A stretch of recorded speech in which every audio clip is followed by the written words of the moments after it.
사랑하는 성도 여러분, 오늘이 2015년도 마지막 주일 예배입니다. 너무너무 오늘까지 첫 주부터 52주 달려오시느라고 수고 많이 했습니다. 제가 오늘 말씀을 준비하면서 이렇게 한번 함께 인사했으면 좋겠다 생각이 들었습니다. 두 손을 가슴에 얹고 자기 자신의 이름을 부르고 김원영 수고 많이 했다, 이렇게 한번 해보겠습니다. 시작. 안요한 수고 많이 했다. 다시 한번 하겠습니다. 자기 이름을 힘차게 부르시고 자기에게 얼마나 수고했습니까? 열심히 달려오셨는데 자기를 한번 격려하겠습니다. 시작. 안요한 수고했다. 아멘. 옆 사람 한번 격려하겠습니다. 시작.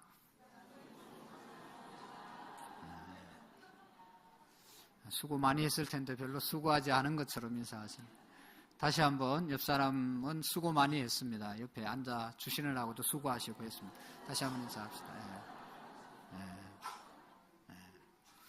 이 자리에 있다는 것이 수고한 것이고 건강한 것이 수고하신 것이고, 여러분 우리가 얼마나 힘듭니까? 그죠? 막 확 뜯어 밀면 쓰러질 것 같은데 격려를 받으면 다시 일어날 수가 있습니다. 저한테 뭐라고 그러지 마세요. 저도 쓰러지려고 그럽니다. 격려해 주셔야지 일어날 수 있습니다. 수고 많이 했습니다. 너무 잘하셨습니다. 다시 한번 일어납시다. 자기 자신에게 격려하시고, 두 번째는 우리 가족들에게 격려하시고. 말은 안 해도 얼마나 힘들게 살아갑니까, 여러분? 1년 내 밥만 했는데 수고했단 말 한 번도 안 하고 맨날 먹을 것도 안 줬다고 그래요. 이렇게 하면 얼마나 속상하고 쓰러지려고 그러잖아요. 너무 수고 많이 했다고 한 번씩 격려해주면 그럴 때마다 용기가 되고 능력이 되고 힘이 돼서 삶의 활력이 넘치게 될 줄로 믿습니다. 여러분, 기독교의 역사관은 수직적인 역사관입니다. 처음과 마지막이 있는 역사관입니다. 불교에서는 윤회설을 얘기하잖아요. 사이클대로 돌아간다고 얘기하지만, 우리 기독교의 역사관은 하나님이 태초에 천지를 창조하시니라, 창세기 1장 1절의 말씀을 통해서 처음이 있었고, 또 요한계시록 22장 마지막 절에 가면 주 예수여 어서 오시옵소서, 예수님이 오시는 종말 마지막이 있다는 것을 말씀하고 있습니다. 여러분, 2015년도 1월 1일이 있었지만 이제 2015년도 12월 31일을 향해서, 마지막을 향해서 달려가는 역사이죠. 개인도 마찬가지입니다. 전도서 3장 1장에 보면 사람이 날 때가 있으면 죽을 때가 있다, 우리가 건강할 때가 있으면 병들 때도 있다고 말하고 있습니다. 그러니까 시작과 처음이 분명히 있는 역사관이 기독교의 역사관입니다. 우리는 지금 이제 2015년도 마지막 주일을 맞이해서 또 이제 마지막 31일을 향해서 달려가고 있는데, 성 프랜시스라고 하는 사람이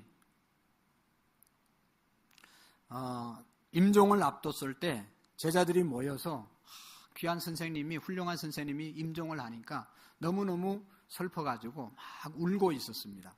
그때 성 프란시스가 물었습니다. 제자들에게. 너희들 왜 우냐? 아니, 선생님이 가시는 게 너무 아쉬워서 웁니다. 그러면 내가 얼마를 더 살면 좋겠냐? 한 제자에게 물었습니다. 한 제자가 대답했습니다. 지금 40만큼만 더 사시면 좋겠습니다. 그래? 또 다른 제자에게 너는 내가 얼마를 더 살면 좋겠냐? 1년을 더 살면 좋겠습니다. 또 다른 제자에게 물어봤어요. 너는 내가 얼마를 더 살면 좋겠냐? 하루만 더 살아도 좋겠습니다. 마지막 수제자에게 물어봤습니다. 너는 내가 얼마를 더 살면 좋겠냐? 그러니까 스승님, 1시간만 더 살았으면 좋겠습니다. 왜 그러냐 물으니까 1시간 살면 선생님과 함께 하나님 앞에 예배를 드리면서 하나님을 찬송하면서 마지막을 보내고 싶습니다. 그렇게 수제자가 이야기했다는 것입니다. 여러분, 우리가 마지막 1시간 남겨 있으면, 내 운명이, 우리의 운명이 1시간 남겨 있으면 뭘 하시겠습니까? 골프 치러 가겠습니까? 축구하러 가겠습니까? 회사에 돈 벌러 가겠습니까? 사업하러 가시겠습니까? 마지막은 가장 중요한 일을 할 수밖에 없는데, 그 마지막 귀중한 시간에 하나님 앞에 예배할 수밖에 없는 시간일 줄로 믿습니다. 여러분, 우리의 생애에 여러 가지가 다 중요하지만 가장 가치 있고 소중한 시간이 하나님 앞에 올려드리는 예배의 시간인 줄로 믿습니다. 여러분, 다시 한번 생각해 보십시오. 내가 정말로 마지막에 나의 운명을 앞뒀는데 돈 벌러 가겠다고 나서겠습니까? 내가 그동안 운동을 잘했는데 운동하러 다시 나가겠다고 이야기하겠습니까? 다 필요 없는 거죠. 이제 마지막 하나님 앞에 설 준비를 하면서 기도하고 내가 찬양하고 예배하고 하나님께 가리라. 모든 것 내려놓고 하나님 앞에 설 것을 준비하게 될 줄로 압니다. 오늘이 나의 마지막이라면 여러분 무슨 일을 하면서 마지막을 보내겠습니까? 그런 의미에서 오늘 하나님 앞에 52주 나와서 예배한 여러분 복받은 분들이고 오늘 마지막 주일을 함께 이렇게 하나님 앞에 예배할 수 있는 것 하나님이 주신 복 중에 복인 줄로 믿습니다. 사람은 너나 할 것 없이 다 한 번밖에 살 수 없는 이례적인 인생, 일생이라고 말하지 않습니까? 한 번밖에 없습니다. 한 번밖에 없는 이 인생이 이제 마지막을 향해서 다가오는데 어떻게 살면 잘 살 수 있을까? 오늘 사도 바울이 이제 예루살렘에 올라가면 붙잡혀서 로마로 가서 순교를 할 건데 다시 살아 돌아오지 못할 텐데 자기의 미래를 앞두고 이제 죽음을 앞두고 제자들을 에베소에 있는 교회 장로들을 불러서 얘기하는 겁니다. 나는 이렇게 살았다. 나는 이렇게 이제 앞길을 더 남은 생애를 가겠다. 마지막 얼마 남지 않는 생애를 이제 해고하면서 주시는 세 가지 교훈의 말씀이 있습니다. 오늘 이 말씀의 교훈을 우리가 함께 마음에 새기기를 원합니다. 그 첫 번째가 뭔가 하면 사도 바울은 이렇게 살았다고 오늘 성경에 고백하고 있습니다. 나는 성령의 매임을 받아 살았다. 할렐루야. 나는 성령님의 이끌림을 받아 내 일생을 살았다. 성령님이 인도하는 대로 나는 삶을 살았다라고 고백하고 있습니다. 사람의 삶의 모습을 보면 자기 생각에 사로잡혀 살아가는 사람들이 있죠. 자기 생각이 잘못되지 않았으면 그 생각에 붙잡혀서 가는 것이 좋겠지만 잘못된 다른 사람이 볼 때 아주 잘못된 생각인데도 그것에 계속 사로잡혀서 살아간다면 불행한 인생을 살 겁니다. 또 사탄 마귀에 사로잡혀서 살아가는 일생 정말로 불행한 인생을 사는 사람도 있습니다. 어떤 사람은 잘못해가지고 이게 빚을 안고 일생 동안 빚 갚느라고 빚에 매여서 살아가는 사람도 있고 어떤 사람은 자기 옛날 자랑에 매여 사는 사람이 있습니다. 옛날에 내가 돈을 얼마나 벌고 내가 옛날에 얼마나 큰 권력을 가졌고 내가 옛날에 어떤 사람이었는데 내가 옛날에 어떤 사람인데 옛날 자랑하면서 옛날에 사로잡혀서 살아가는 사람도 있습니다. 어떤 사람은 자기 아내에게 어떤 사람은 자기 자식에게 자기 부모에게 매여 사는 사람이 있습니다. 세상 쾌락에 매여 사는 사람도 있습니다. 그런데 여러분 중요한 것은 오늘 저와 여러분들 예수님을 믿는다고 하는 사람들은 예수님에게 매이고 성령님에게 매이는 삶을 살아야 될 줄로 믿습니다. 여러분 오늘 말씀하는 사도 바울은 원래 예수님을 믿지 않는 사람이었고 하나님 유대교를 믿는 사람이었는데 열심히 하나님을 믿는다고 열심히 유대교를 믿는다고 예수님을 믿는 사람들을 핍박하고 감옥에 가두고 죽이는데 앞장섰던 사람이 바로 사도 바울이지 않습니까? 그래서 그 열정으로 열심으로 예수 믿는 사람들을 핍박하고 감옥에 잡아 가두고 서대반 집사를 돌로 쳐서 죽일 때 가장 앞장섰던 사람이 사도 바울이지 않습니까? 그래서 예루살렘이라고 하는 도시에서 예루살렘 교회를 핍박하니까 예루살렘 교인들이 핍박이 무서워서 다 흩어져서 이제 신앙생활을 하는데 정보를 입수하니까 다메섹이라고 하는 동네에 예수 믿는 사람들이 많이 모였다는 소식을 듣고 사도 바울이 그 사람들도 잡아서 감옥에 집어넣으려고 다메섹으로 가는 도중에 가고 있을 때 하늘에서 강한 빛을 비추어서 말에서 떨어지게 되고 그의 눈이 보이지 않습니다. 그래서 사도 바울이 누구시길래 나를 이렇게 칩니까? 나는 네가 핍박하는 예수다. 그리고 3일 동안 앞이 보이지 않습니다. 사람들의 손에 이끌려서 아나니아라는 사람에게 암수를 받고 난 다음에 눈에 비늘이 떨어지고 성령이 충만하게 임하고 난 다음에 그 다음부터는 이제 예수님을 전하는 삶을 살아가게 되죠. 그 이후부터는 그전에는 자기 열심으로 열심히 살았는데 다메섹에서 예수님 만나고 난 다음 성령의 충만함을 받고 성령의 이끌림을 받는 삶을 살게 되는 것입니다. 30년 이제 성경학자들에 의하면 사도 바울이 다메섹에서 예수님 만났을 때가 30세라고 이야기합니다. 30세 예수님을 만나고 나머지 30년 동안을 성령의 매임을 받아서 살아가는 인생을 살게 되는 것을 볼 수가 있습니다. 여러분 그가 로마 황제 시대에 참수형을 당하고 순교할 때까지 후반부 30년은 성령에 매여서 오직 하나님의 영광을 위해서 그의 남은 생애를 바쳤던 것을 우리가 알 수가 있습니다. 성령의 음성만 듣고 성령의 인도함을 따르고 성령의 지시만 받아서 그가 살았기 때문에 하나님의 역사를 이 땅 가운데 선포하고 큰 부흥의 역사를 일으켰던 것을 볼 수가 있습니다. 그가 처음으로 선교사로 파송받고 나가는 것도 안디옥 교회에서 하나님의 음성을 듣고 성령님의 음성을 듣고 파송을 받았던 것입니다. 사도행전 13장 2절 3절에 보면 주를 섬겨 금식할 때 성령이 이르시되 내가 불러 시키는 일을 위하여 바나바와 바울을 따로 세우라 하시니 이에 금식하고 기도하고 두 사람을 안수하여 보내니라. 할렐루야. 그들이 금식하고 기도했을 때 성령님이 말씀하셨습니다. 이 안디옥 교회 안에 가장 훌륭한 지도자 바울과 바나바를 구별해서 선교사로 파송해라. 그래서 그 성령님의 음성에 순종해서 안수를 받고 선교사로 나갔던 사람이 바로 사도 바울입니다. 선교사로 여러분 누가 가고 싶겠습니까? 여러분에게 저 오지로 가서 복음을 전거하는 선교사로 살으라고 하면 누가 쉽게 가겠습니까? 사도 바울도 가고 싶지 않았지만 성령의 이끌림을 받아서 성령에 매여서 선교의 사역을 감당하는 것을 볼 수가 있습니다. 사랑하는 성도 여러분, 우리가 무엇을 하든지 특별히 주님의 일을 할 때 우리에게 있어서 성령의 음성을 듣고 성령의 인도함을 받고 성령이 말씀하시는 대로 움직여야 될 줄로 믿습니다. 사도 바울처럼 성령께서 가라고 하면 가고 멈추라면 멈추고 성령께서 하라면 하는 그러한 성령에 매여서 사는 인생을 살아가는 저와 여러분들이 되기를 원합니다. 교회에 여러 가지 사역이 있는데 여러분 성령의 인도함을 받아 우리가 사역할 수 있기를 원합니다. 성령의 인도함을 받기 위해서는 기도하고 하나님의 성령이여 인도해달라고 하나님의 말씀을 묵상하면서 말씀 가운데 하나님의 인도함을 받는 것이죠. 제가 헌금 기도할 때마다 우리 사역자들을 위해서 기도하는데 그 기도 중에 하나는 하나님 우리가 사역하는 것도 중요하지만 성령의 인도함을 받은 사역을 할 수 있게 해 주십시오. 성령의 인도함을 받는 사역자가 되게 해 주옵소서. 우리가 찬양 드리는 거 얼마나 귀합니까? 교사하는 일 얼마나 귀합니까?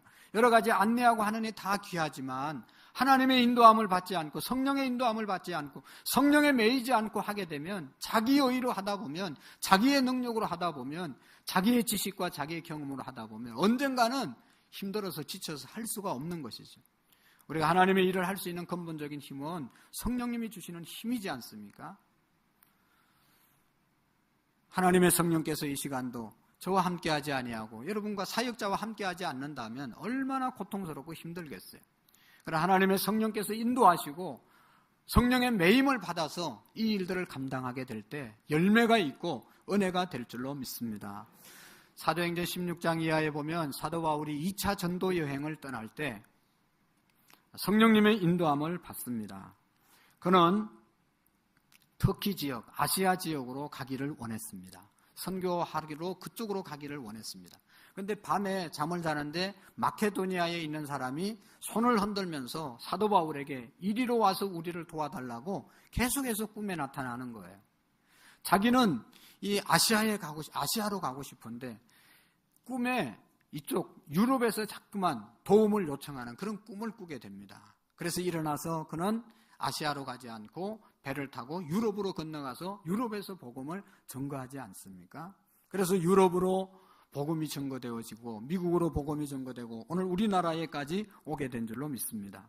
뿐만 아니라 3차 전도 여행 때는 또 사도 바울이 이렇게 고백합니다. 에베소 중심으로 2년 만에 온 아시아에 있는 사람들이 복음을 다 듣게 되었다라고 19장 10절에 말씀하고 있습니다. 2해 동안 이같이 하니 아시아에 사는 자는 유대인이라 헬라인이나 다 주의 말씀을 듣더라. 여러분 성령 하나님께서 시켜서 사역하신 것은 이런 열매가 있다는 것입니다. 자기 마음대로 내가 에베소에 가서 복음을 전개한 게 아니고 성령님이 인도해서 성령님이 가라고 해서 간 곳에서 복음을 2년 동안 전했는데 그 주변 사람들이 다 복음을 받아들이고 예수님을 믿는 역사가 일어나게 되었다는 것입니다. 오늘날도 내가 좋아서 내 열심으로 하는 일들이 있고 그리스도인들 중에서도 성령님이 인도하시고 성령님이 지배하시고 성령에 매여서 사역하는 분들이 있습니다. 오늘 우리는 성령님의 인도함을 받았던 사도 바울과 같은 삶을 살 수 있기를 바랍니다. 여러분, 사도 바울은 그래서 결국은 아시아에서 복음을 전가하고 다시 유럽으로 가게 되는데, 이 로마로 가게 되는데, 사도 바울이 로마로 가기를 원했던 이유 중에 하나는 로마서 1장 14절 15절에 보면 헬라인이나 야만인이나 지혜 있는 자나 어리석은 자에게 다 내가 빚진 자로다. 그러므로 나는 할 수 있는 대로 로마에 있는 너희에게도 복음을 전하기를 원한다. 당시의 로마는 세계적인 도시였습니다.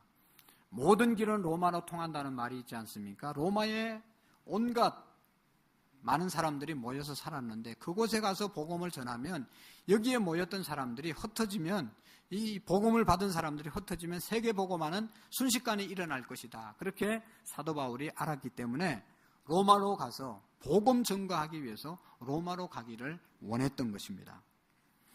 성령의 사람은 이렇게 살아갑니다. 성령님께서 인도하시는 대로, 시키는 대로 성령님께서 우리에게 주시는 꿈과 비전을 갖고 살아가게 되는 것입니다. 사랑하는 성도 여러분, 오늘 우리의 마음속에 꿈과 소원을 성령님이 주시는 대로 결단할 수 있는 은혜가 있기를 바랍니다. 사도 바울이 갈라디아서 5장 16절에 성령을 따라 행하라, 성령을 따라 행하라. 그래야면 너희가 육체의 정욕을 이루지 아니하리라. 성령을 따라 행할 때 육체의 정욕을 제어할 수 있게 되는 것입니다. 여러분, 우리가 성령에 사로잡히면 예수님 한 분만으로 만족한 삶을 사는 겁니다. 예수님 한 분만으로 만족한 삶을 살게 되고 행복한 삶을 살게 되는 것입니다. 세상에 뭐가 필요하고 뭐가 있어야 되고 뭐가 있어야 되지만 성령 충만하고 성령에 매여서 살면 예수님 한 분만으로 만족한 것입니다. 성령의 능력이 나타나는 것입니다. 할 수 있거든이 무슨 말이냐, 믿는 자에게 능히 하지 못할 일이 없느니라. 성령 충만한 사람, 성령에 매여서 살아가는 삶은 이런 삶인 줄로 믿습니다. 오늘 저와 여러분들이 성령님에 매여서 진정으로 성령의 사람으로 살아가는 은혜가 있기를 바랍니다. 여러분, 어떻게 살아오셨습니까? 성령으로 살아오셔야 된다는 것이죠. 두 번째로 오늘 성경을 통해서 보면 사도 바울은 사명 따라서, 사명 때문에 살았다고 말하고 있습니다. 우리가 흔히 먹기 위해서 삽니까? 살기 위해서 먹습니까? 그렇게 물어봅니다. 여러분, 우리가 왜 삽니까? 사명 따라서 사는 사람이 성령에 매여 사는 사람이고 오늘 그리스도인들의 삶이 되어야 될 줄로 믿습니다. 사도 바울은 이 사명감에 불태서 그의 남은 인생을 다 바쳐서 순교의 자리까지, 죽음의 자리까지 나갔던 것입니다. 그는 두려워하지 않고 담대하게 믿음으로 전진할 수 있었던 것은 사명이 있었기 때문입니다. 오늘 23절, 24절의 말씀에 보면 오직 성령이 각성해서 내게 전가하여 결박과 환난이 나를 기다린다 하나 나의 달려갈 길과 주 예수께 받은 사명, 곧 하나님의 은혜의 복음을 전가하는 일을 마치려 하면은 나의 생명을 조금도 귀한 것으로 여기지 아니하니라. 할렐루야. 사도 바울이 예루살렘으로 올라가면 환난이 기다리고 있고 더 핍박이 기다리고 있고 죽음이 기다리고 있지만 내가 그곳에 가는 것이 하나님의 사명, 복음 전가하는 일을 마치려고 하는 그런 사명을 위해서 간다면 나의 생명은 조금도 내가 귀한 것으로 여기지 아니하고 바칠 수 있다라고 담대하게 말하는 사람이 사도 바울입니다. 사명을 위해서 달려갔던 사람이 바로 사도 바울인 것입니다. 여러분, 사도 바울의 사명이 뭐였습니까? 로마서에 보면 사도 바울은 이렇게 자기의 사명을 이야기합니다. 로마서 15장 16절에 보면 이 은혜는 곧 나로 이방인을 위하여 그리스도 예수의 일꾼이 되어 성령의 복음, 하나님의 복음 제사장 직분을 하게 하사 이방인을 제물로 드리는 것이 성령 안에서 거룩하게 되어 받으실 만하게 하려 하심이라. 사도 바울에게 있어서 사명은 이방인에게 복음을 전가하고 이방인들이 예수님 믿고 하나님 앞에 제물이 되는 것이 바로 사도 바울의 사명이라고 말하고 그 사명을 위해서 로마에까지 복음을 전가하러 갔고 로마에서 잡혀서 로마 황제 시대 때 순교하게 되는 것을 볼 수가 있습니다. 사랑하고 존경하는 성도 여러분, 우리가 무엇이 우리의 삶의 목적이 되어야 되겠습니까? 오늘 우리의 사명은 무엇이 되어야 되겠습니까? 고린도전서 10장 31절에 보면 너희가 먹든지 마시든지 무엇을 하든지 다 하나님의 영광을 위해서 하라고 말씀하고 있습니다. 이것을 먹어야 됩니까? 말아야 됩니까? 이것을 마셔도 됩니까? 마셔서 안 됩니까? 어떤 사업을 해야 됩니까? 어떤 직업을 가져야 됩니까? 어떤 생활을 해야 됩니까? 그 해답은 하나님께 영광이 되면 먹고, 하나님께 영광이 되면 마시고, 하나님께 영광이 되면 그 사업을 하시고, 하나님께 영광이 되면 그 직업을 선택하고, 하나님의 영광이 되면 말하고, 하나님께 영광이 되지 않으면 말을 하지 않고, 하나님의 영광이 우리의 해야 될 가장 중요한 동기가 되고 목적이 되어야 한다는 것을 우리가 기억할 수 있기를 원합니다. 우리가 사회에 나가서 사업을 하고 직장 생활을 하고 공부를 하고 또 무슨 전문의로 살고 다 하나님의 영광을 위해서 우리가 해야 될 줄로 믿습니다. 오늘 찬양한 찬양대뿐만 아니라 이 찬양이라고 하는 것은, 노래라고 하는 것은 원래 서양에서 교회 음악에서 출발한 것 여러분 다 아시죠? 하나님을 찬송하다가 그것이 발전되어서 음악이 된 것입니다. 우리의 삶이 다 하나님을 찬양하며 사는 것이 인간의 가장 근본적인 목적인 것을 우리가 잊어서는 안 되는 것입니다. 우리의 꿈과 소원이 하나님께 영광 돌리는 것이 되어질 수 있기를 원합니다.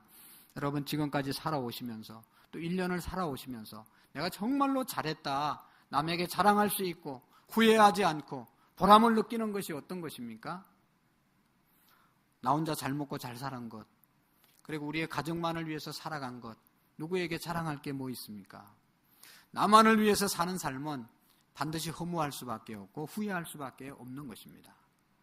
우리가 다른 사람을 위해서 조금이라도 또 하나님의 영광을 위해서 나의 어떤 것을 드렸을 때 그것만이 내게 보람이 되고 은혜가 되고 축복이 되는 줄로 믿습니다. 하나님의 영광을 위해서 우리가 드려질 수 있기를 원합니다. 옛말에 열흘 가는 붉은 꽃이 없고 10년 가는 권세가 없다는 말이 있습니다. 여러분 재물도 오래 가지 않습니다. 아무리 아름다운 사람이라도 여러분 금방 시들어 버리는 것이죠.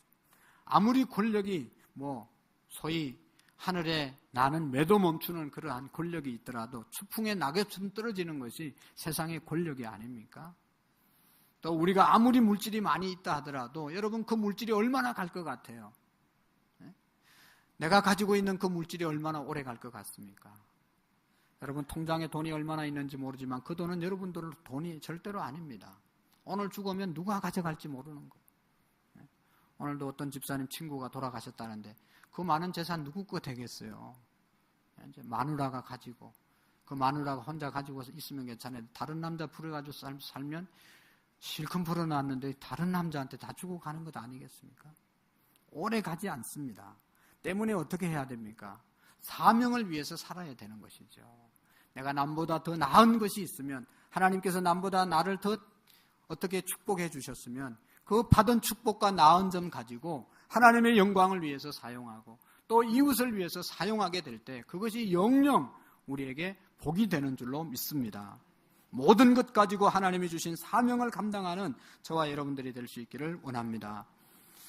사랑하는 성도 여러분, 1년 동안 어떻게 살아오셨습니까? 하나님께서 우리에게 주신 사명들 잘 감당하며 오셨습니까? 하나님께서 우리에게 하나님의 교회를 계획하시고 또 예수 그리스도의 핏값으로 이 교회를 세우시고 성령의 역사로 오늘까지 역사하시면서 인도하셨습니다.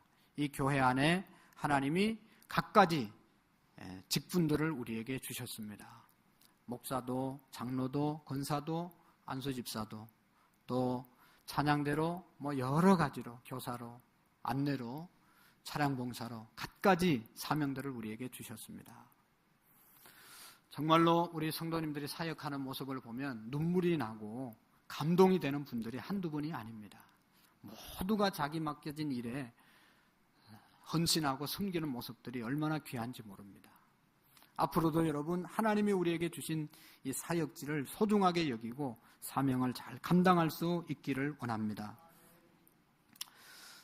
저는 성탄절 저녁에 10시에 KBS에서 주기철 목사님, 우리 신앙의 선배 되신 주기철 목사님이 순교하는 그분의 일대기를 1시간 동안 방영을 했죠. 보면서 얼마나 마음의 감동과 도전과 부끄러움과 회개와 또 용기와 희망을 가졌는지 모릅니다. 내가 지금 예수 믿는 것 때문에 순교하라면, 감옥에 가라고 하면 핍박을 받으면, 고문을 당하면 끝까지 내가 이 교회를 위해서, 성도들을 위해서 순교하는 자리까지 나갈 수 있을까 돌아보게 되었고, 오늘날 우리 많은 한국교회 성도들이 있지만 정말로 예수님 믿는 것 때문에 감옥에 끌려가서 고문을 당하고 예수님 외에 다른 것에 절하라고 할 때 절하지 않을 수 있는 사람들이 몇 분이나 있을까 생각해 봤습니다. 여러분, 예수님만을 섬기고 하나님 앞에 제1계명, 2계명, 나 외에 다른 신을 섬기지 말고 다른 우상을 만들지 말라고 하는 그 계명을 지키기 위해서 생명을 바치는, 순교하는 그런 우리 신앙의 선배들이 있었습니다. 그런 분들이 있었기 때문에 오늘 저와 여러분들이 있는 줄로 압니다. 오늘 우리가 그 신앙을 본받고 정말로 하나님이 주신 사명을 목숨을 다해서 사도 바울처럼 우리가 드려질 수 있기를 원합니다. 참 힘듭니다. 왜냐하면 이런 설교를 하면 성도들이 싫어하잖아요. 헌신하십시오, 봉사하십시오, 또 순교하라고 하면 누가 교회에 오겠습니까? 여러분? 다 살라고 지금 왔는데 죽으라고 하면 다음부터 안 오잖아요. 그래가지고 우리 교회가 병들은 겁니다. 하나님께서 우리에게 주신 사명이 무엇입니까? 우리가 그 사명을 깨닫고 사명을 위해서 살아야 될 줄로 믿습니다. 여러분, 성경을 통해서 사도 바울 또 우리에게 주신 사명은 복음을 전거하는 것이죠. 선교하는 것입니다. 왜냐하면 복음이 우리에게 영생이 되고 복음이 우리에게 소망이 되고 복음만이 우리에게 희망이 되기 때문인 것입니다. 그래서 이 복음을 전거하는 것이 하나님이 우리에게 주신 가장 중요한 사명임을 기억할 수 있기를 원합니다. 몇 년 전에 젊은 선교사님이 아프리카 말리라고 하는 곳에서 순교를 했습니다. 권지상이라는 선교사님인데 목사의 가정에서 태어나서 어릴 때부터 선교사가 되겠다고 하는 그런 꿈을 갖고 선교사의 길을 준비했습니다. 한양대학교 영문학과를 졸업하고 졸업한 이후에 불어권에서 아프리카 쪽 선교를 위해서 프랑스어를 연수까지 다 받고 준비를 했습니다. 아프리카 동쪽은 영어권이고 서쪽은 불어권인데 이 아프리카 말리라고 하는 그러한 지역에 들어갔는데 이 지역은 오랫동안 동족끼리 서로 이제 내전이 있어서 여행 금지 구역, 위험한 구역이었습니다. 거기에 보조라고 하는 그 족속이 있는데 이 족속을 섬기면서 소수의 족속을 섬겼습니다. 99%가 이슬람을 섬기는 사람들이었습니다. 얼마나 위험한 지역인지 모릅니다. 근데 결국 35살 때 이제 사고로 인해서 그곳에서 선교지에서 순교를 하고 맙니다.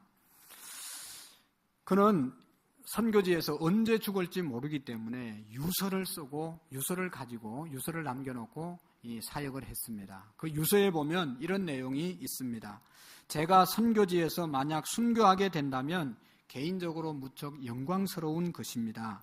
그래서 먼저 저를 아낀 많은 분들이 저의 죽음으로 인해서 인간적으로 잠시 같이 있지 못해서 슬프겠지만 천국에서 큰 상급을 받고 있을 저를 생각하면서 기쁨으로 장례식을 해 주십시오.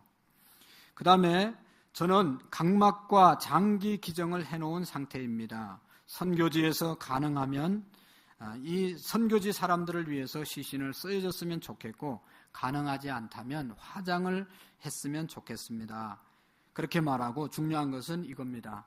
자신들과 사랑하는 사람들에게, 자녀들과 사랑하는 사람들에게 하고 싶은 말이 이것입니다. 이 세상에 살 때 가장 가치 있는 일은 하나님을 더 깊이 알아가는 것과 하나님을 다른 사람에게 알리는 것입니다. 사랑하고 축복하며 소풍과 같은 삶을 잘 마무리하여 천국에서 뵙기를 원합니다. 소풍 같은 삶을 살다가 천국에서 만나기를 원합니다. 그렇게 이야기했습니다. 여러분, 소풍 같은 삶이 뭐예요? 우리가 어릴 때 소풍 간다고 하면 소풍 가는 다음 날은 잠을 제대로 잘 수가 없었습니다. 소풍 가서 재미있게 놀 것을 생각하면 가슴이 뛰지 않습니까? 가슴이 뛰는 삶을 살다가 주님 앞에 가서 다시 기쁨으로 만나자고 그렇게 유서를 쓰고 35살의 젊은 나이에 하나님의 부르심을 받은 선교사가 있습니다. 사도 바울은 모든 사람들이 가지 말라고 울면서 막았을 때 사도행전 21장 13절에 보면 바울이 대답하여 여러분이여 어찌하여 울어 내 마음을 상하게 하느냐 나는 주 예수의 이름을 위하여 결박을 당할 뿐 아니라 예루살렘에서 죽을 것도 각오하였노라 라고 말씀하고 있습니다. 사도 바울 주변에 있는 사람들이 다 기도하는 사람들이고 자신도 기도하는 사람이었기 때문에 자기의 미래를 어느 정도는 예측했습니다. 이번에 가면 살아나오지 못할 것이다. 그래서 사람들은 사도 바울을 붙잡고 가지 말라고 울면서 부탁을 했지만, 내가 가는 길이 험할지라도, 험할 뿐만 아니라 가서 내가 죽는 일이 있더라도 이 일을 위해서는 내가 가야 된다. 나를 마음 아프게 하지 말라고 하면서 뿌리치고 갔던 것입니다. 그는 마지막 삶의 가치에 대해서 이와 같이 고백하고 있지 않습니까? 오늘 20장 24절의 말씀에 보면, 나의 달려갈 길과 주 예수께 받은 사명 곧 하나님의 은혜의 복음을 증언하는 일을 마치려 하면은 나의 생명을 조금도 귀한 것으로 여기지 아니하노라. 사람들은 다 죽음 앞에 무서워하고 떨고 있습니다. 그러나 사도 바울은 죽음조차도 사명을 감당하는 일에 있어서는 두려워하지 않는다고 당당하게 고백했던 것을 볼 수가 있습니다. 하나님의 영광을 위해서 자기 자신이 드러질 수만 있다면 나는 생명까지도 기꺼이 아끼지 않겠다고 말하고 있습니다. 여러분, 예수님께서 마가복음 8장 35절에 말씀했습니다. 누구든지 자기 목숨을 구원코자 하면 잃을 것이요 누구든지 나와 복음을 위하여 자기 목숨을 잃으면 얻으리라. 할렐루야. 믿습니까? 우리가 주님을 위하여 목숨을 잃으면 주님이 우리의 모든 것을 책임져 주신다는 것이죠. 여러분 때문에 하나님 앞에서 옳다고 생각하는 일을 하나님 앞에서 하나님이 기뻐하는 일이라고 생각하면 어떤 희생이라도 우리가 감당할 수 있는 믿음의 용기가 있기를 원합니다. 잘못된 것이면 타협하지 말고 그곳에 머물지 말고 하나님이 기뻐하는 자리로 우리의 생각과 우리의 모든 삶을 옮길 수 있기를 원합니다. 내 목숨을 바쳐서라도 하나님이 주신 사명, 하나님이 주신 말씀, 그것을 지키려고 다시 한번 결단할 수 있는 은혜가 우리에게 있기를 원합니다. 미국의 가장 존경받는 아브라함 링컨 대통령, 16대 대통령은 가장 위대한 일을 했죠. 노예 해방을 했습니다. 흑인 노예 해방 운동에 성공한 사람이죠. 왜냐하면 그것이 하나님의 뜻이라고 생각했기 때문에 1861년부터 1865년도까지 오랫동안 전쟁을 치르면서 그 일을 감당했습니다. 남군과 북군이 싸울 때 이 남군에 이 리라라고 하는 장군이 있어서 이 사람이 아주 전쟁을 잘하는 전략가였습니다. 그래서 남군에게 북군이 늘 밀리고 어려움을 당했습니다. 그럴 때 이 북군에 있는 사람이 아브라함 링컨의 이 참모가 쫓아와서 이야기합니다. 하나님이 우리 편이 되었으면 좋겠습니다. 왜냐하면 이 남군에도 예수 믿는 사람이 있고 북군에도 예수 믿는 사람이 있는데 하나님이 우리 북군에 있으면 남군을 이길 수 있지 않겠습니까? 그럴 때 유명한 아브라함 링컨이 말했지 않습니까? 하나님이 우리 편 되기를 원하지 말고 우리가 하나님 편에 서기를 원하라. 하나님을 내 편 만들어서 내가 이용하려고 하지 말고 하나님의 영광을 위해서 내가 하나님 편에 서는 것이 옳은 것이라고 말했습니다. 엄청난 희생을 치르면서도 그것이 하나님의 뜻이었기 때문에 결국은 수많은 사람들이 목숨을 잃고 오랫동안 전쟁을 치렀지만 아브라함 링컨은 그 일을 해냈습니다. 그리고 그 주변에 그분을 암살하려고 하는 사람들이 너무 많이 있다는 것을 그가 알고 있었습니다. 그래서 그 해방운동이 끝나고 난 다음에 극장에서 암살되지 않습니까? 암살할 것을 알고 있었고 그분이 이런 이야기를 했습니다. 생전에 이런 이야기를 했습니다. 만약 내가 암살자의 손에 죽어야 하는 것을 그것이 하나님의 뜻이라면 나는 분명 그것을 받아들여야 합니다. 그때까지 내가 알고 있는 나의 의무를 다해야 합니다. 그리고 나머지는 하나님께 맡길 것입니다. 얼마나 용기 있는 그러한 말씀입니까? 자기 목숨을 내놓고 노예 해방이라고 하는 위대한 사명을 감당했던 것입니다. 예수님께서 요한복음 12장 24절에 우리에게 또 자신의 생애를 말씀했습니다. 하늘의 밀알이 땅에 떨어져 썩지 아니하면 하늘 그대로 있고 썩으면 많은 열매를 거두느니라. 할렐루야. 오늘 저와 여러분들의 생애가 마지막 주일, 마지막 우리의 인생이 하나님 앞에 드려질 때 내가 어떻게 살았는가냐 물어보면 또 가장 한 분밖에 없는 우리의 인생을 가장 가치 있게 사는 방법이 어떤 것입니까? 사도 바울처럼 성령님의 이끌림을 받는 삶인 것입니다. 하나님이 주신 사명을 따라 사는 것입니다. 하나님의 영광을 위해서 나아가는 것이 가장 후회 없는 하나님께서 주신 우리의 삶을 살아가게 될 줄로 믿습니다. 기도하시겠습니다. 하나님 아버지 감사합니다. 우리의 달려갈 길 하나님 달려갈 수 있는 성령의 은혜와 능력을 주시옵소서. 하나님 아버지 성령께 우리가 매임받는 삶을 살게 하시고 성령님이 가라고 하면 가고 성령님이 하라면 하고 성령님이 말씀을 주시면 감당하고 그렇지 않으면 머물러 서는 우리의 삶이 되게 하시고 하나님 아버지 우리가 사명 따라 하나님이 주신 직분 따라 감당하며 살아가는 은혜를 우리에게 허락해 주옵소서. 감사합니다. 예수님의 이름으로 기도하옵나이다. 아멘. 이 시간 우리 유선주 신민지 자매 찬양 들으면서